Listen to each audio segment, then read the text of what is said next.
Manufacturers are West Virginia's innovators, investors, and job creators, with nearly 48,000 direct employees impacting the careers of 250,000 West Virginians, making the products you use every day, from automotive supplies and wood products to chemical components and medicine. I'm Rebecca McPhail, and this is Made with West Virginia Pride.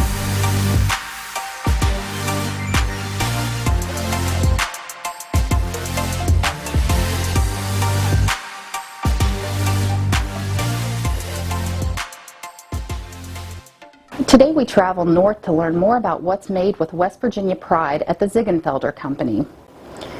This company has a rich history of customer service and homemade products, which began in 1861 with candy, expanded into ice cream, and developed to become one of the world's largest producers of frozen twin pops in the United States. Some may even argue that this Wheeling company manufactures happiness. Let's go have a look. We're here today with Lisa Allen. She is the owner, the president of Ziegenfelders, the maker of Twin Pops. And we thank you for letting us come out today and visit with you. And we look forward to learning a little more about Ziegenfelders. And maybe you can start by telling us a little bit of the Ziegenfelder story, when you became a company and how you've grown during that time. Absolutely. So first, thank you for being here, Rebecca. We really appreciate the West Virginia Manufacturers Association's interest in our business, our relationship. It's fairly new, and a lot has transpired because of it, and so we do really appreciate that. So Ziegenfelder was a family in this area, in the Wheeling area, for many years. There was an a candy store on the corner, just right up the street on the corner, that made homemade candies, and it was the Ziegenfelder Candy Store. And that dates back into the 1860s. In 1922, the Ziegenfelder Company was incorporated as an ice cream and novelty manufacturing company on 18th Street, where our offices and our plant still is today. So since 1922. So tell me about today. Number of employees, the types of jobs that you have, and maybe where you're heading in the future. So the Ziegenfelder Company was pretty much the same type of business, ice cream and making ice cream and novelties and selling them up and down the Ohio River from the 1920s until really the 1980s, around the 1980s. And in the 80s, we changed our business model a little, and we decided that making ice cream and novelties was not a high profit, high margin business, very expensive business. And we had molds, and we had the machinery to make water ice twin pops. And so we made a decision at that point to not compete with the really large businesses, that large global now and then ice cream and novelty businesses, and go into a niche part of the business, which was the water ice business. In the dairy and ice cream business, the water ice is kind of like a me too, or that too kind of part of the business, because it isn't high margin, and it requires a lot of volume. So we decided to focus on that, and when we chose to focus on that, we chose to focus on 6 colors, best tasting flavors, best sugar blend possible, because when you eat popsicles in the summertime, they're all gooey and separate. But we decided that we wanted the highest quality, best tasting product. So we sourced the right flavors. We had a secret sugar blend, and we started making our product. When we did it, we made the decision to put it in a clear bag rather than a box, so the consumer could see exactly what they're getting. So it forced us to maintain our standards, our high standards of flavor and sugar blend. And our business started to take off. The other thing that we did that was unique at the time was we decided to price our products so that they were affordable to consumers. Rather than $3, $4, $5 on the grocery store shelves, we decided to sell our products so that anybody could afford them. And our business started to grow. and we started out, when I started in 1999 is when I started working here. We had maybe 60 some employees and 3 pieces of equipment that made our products. Fast forward today, we have over 300 employees. We have 12 pieces of equipment that make our products, and we manufacture in 3 locations across the country. So this woman-owned manufacturing company is now multi-state, and it started right here in West Virginia. That's exactly right. Women-owned is something we're very proud of. Our business is a family-owned business, and I own the majority share, although there's 6 or 7 family members that have ownership in the company. And we're just really proud of what we do. My father ran the business for 50 years.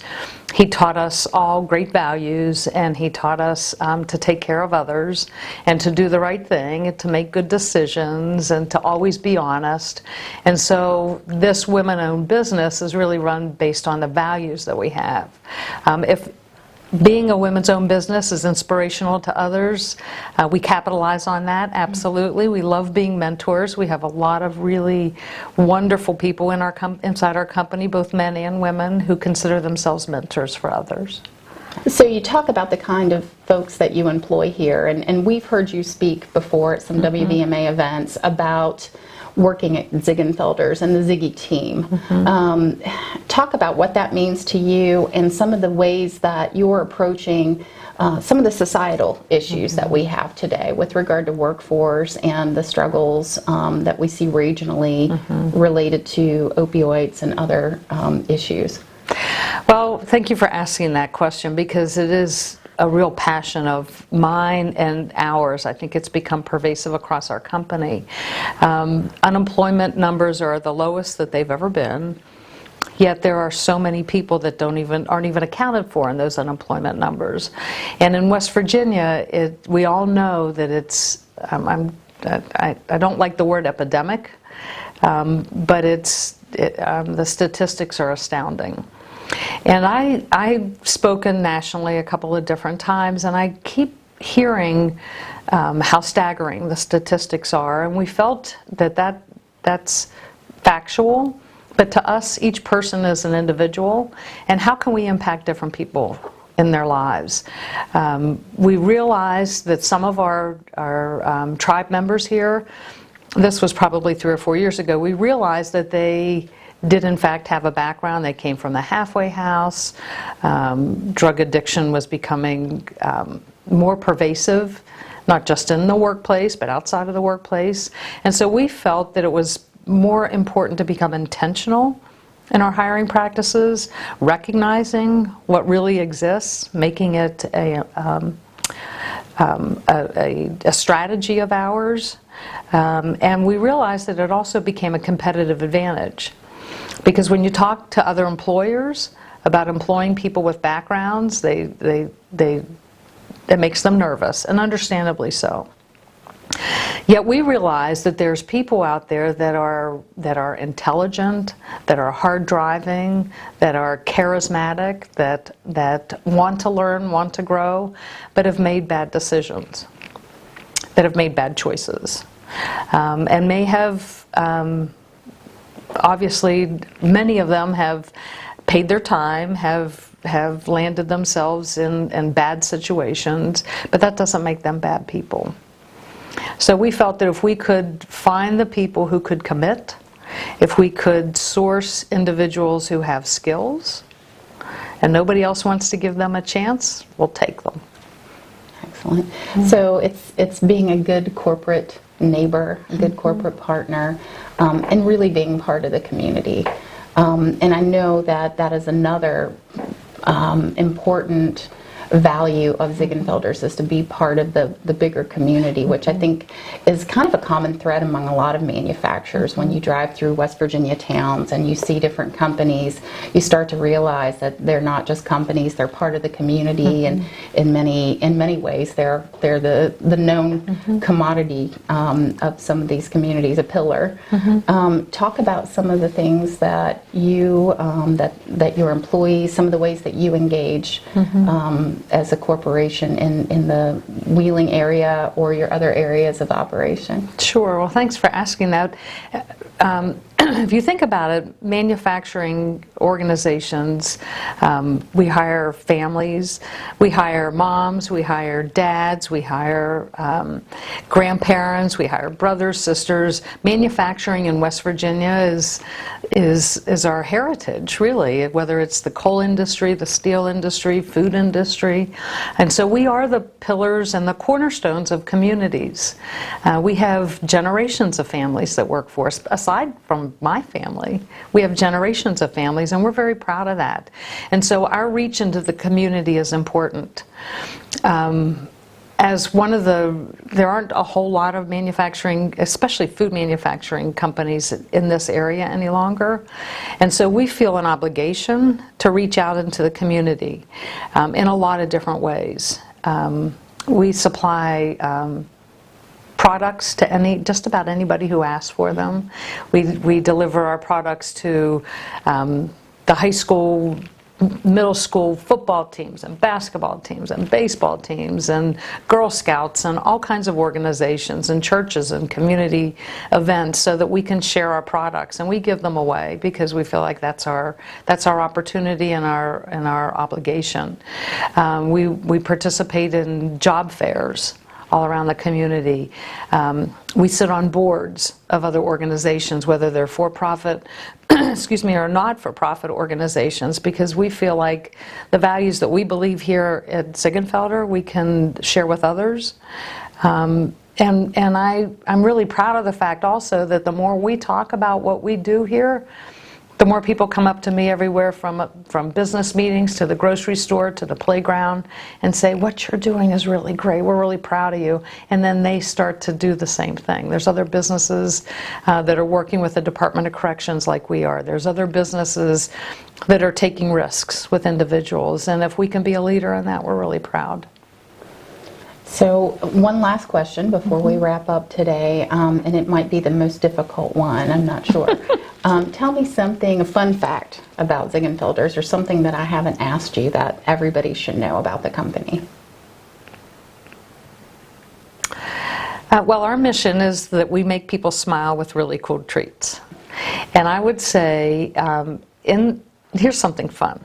So we make sure that we recognize the hard work that our folks do every single day, 24 hours a day, 7 days a week.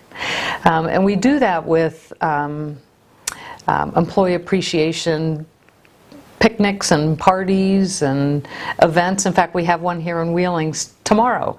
We have a health fair here in Wheeling with our employees tomorrow, and an employee appreciation picnic. And last week I was out in Denver, and we had our event, and we had probably 80% participation. We have 70 employees at our Denver facility. We probably had 80% participation, and we did relay races and roll the Oreo down your face, and eating as many Twin Pops as you can, and dressing up in wigs and costumes and doing relays, and it was just fun. And so our folks work really, really hard. And it's really nice to watch people have fun and enjoy themselves at the same time. So that's one thing, is that we not only work hard, but we have fun too. And then I think it's important to recognize that we sell our products, we believe, in just about every community across the country. So what we do here in Little Wheeling, West Virginia, that people can drive through and blink and practically miss it, from Ohio to Pennsylvania or the other way around.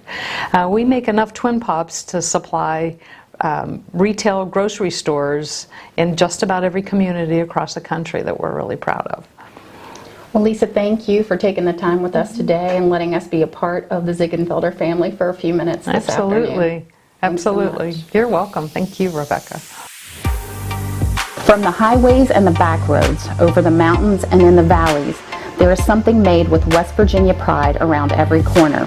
Things you use at home and at work every single day. Thank you for joining us today. We hope you'll get to know your local manufacturers. For more information, please visit www.wvma.com. We'll see you next time.